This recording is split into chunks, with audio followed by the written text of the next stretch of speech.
Hi, this is John Hand, and today's movie is Tobe Hooper's early 80s sci-fi extravaganza, Lifeforce.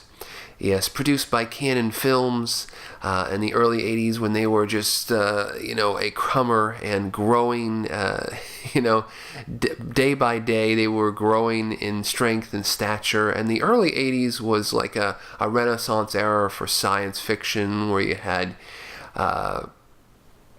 everybody was making science fiction films. You had the Spielberg,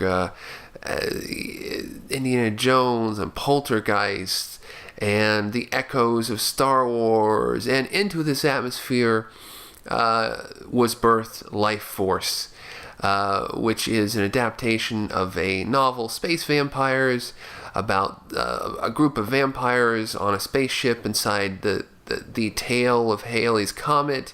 And there's a joint NASA-British space expedition into the Halley's Comet. They find the ship with the space vampires, and they take the space vampires to Earth, and the space vampires are naked inside crystals, and they get outside the crystals, and they run amok, and they turn people into space zombies, basically, because the film at the end kind of degenerates into a zombie film. And you have a naked woman running around, sucking people's life, and you got one astronaut played by Steve Railsback, and the naked girl, space vampire, likes him or has some relation to him, or maybe he is a space vampire, and at the end they go away, and the end. So that's pretty much it.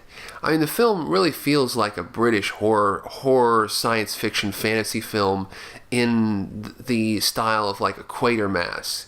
It's very surprisingly British because it was shot in Great Britain, and but it still has a lot of the Tobe Hooper trademarks. The way he likes to move the camera, the way he likes to do things here. It has really great innovative makeup effects, innovative visual effects, but I think the best effect in the film is probably the physique of Matilda May, the nude vampire woman, which, okay, that's just the reality of it. That's probably the most memorable part of the film for many. The first time I saw this movie was actually on TV, so it was all cut out, and it was a cut version of the original U.S. cut. So it was a cut of a cut, and that original U.S. cut just made even less sense than the European version. But then I bought the European version when it first came out on MGM DVD. It was one of the first MGM DVDs in like 97, 98, and it didn't make that much more sense, to be honest. The film starts out on a real, really direct, and you know what's going on. And then Matilda May breaks out of the research facility, and you find that these vampires can hop between bodies, and then there's that helicopter scene where she transforms and people are blowing up and space vampires, and then it just gets kind of silly, and then at the end it becomes like a real zombie film, except it's like a zombie film where the zombies are like space vampires, and like everybody's sucking each other's life force, and it's like, whoa, this is really kind of cool.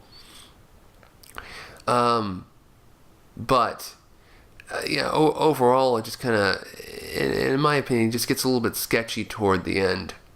It just kind of falls apart. So I think Tobe Hooper's next Cannon film, Invaders from Mars, is a lot more of a coherent film than Lifeforce. But I think in the case of Invaders from Mars, they're working on more of a real more direct, consistent, smaller scale script than they were in Lifeforce, which is like a huge film, huge movie. So there it is, Tobe Hooper's Lifeforce.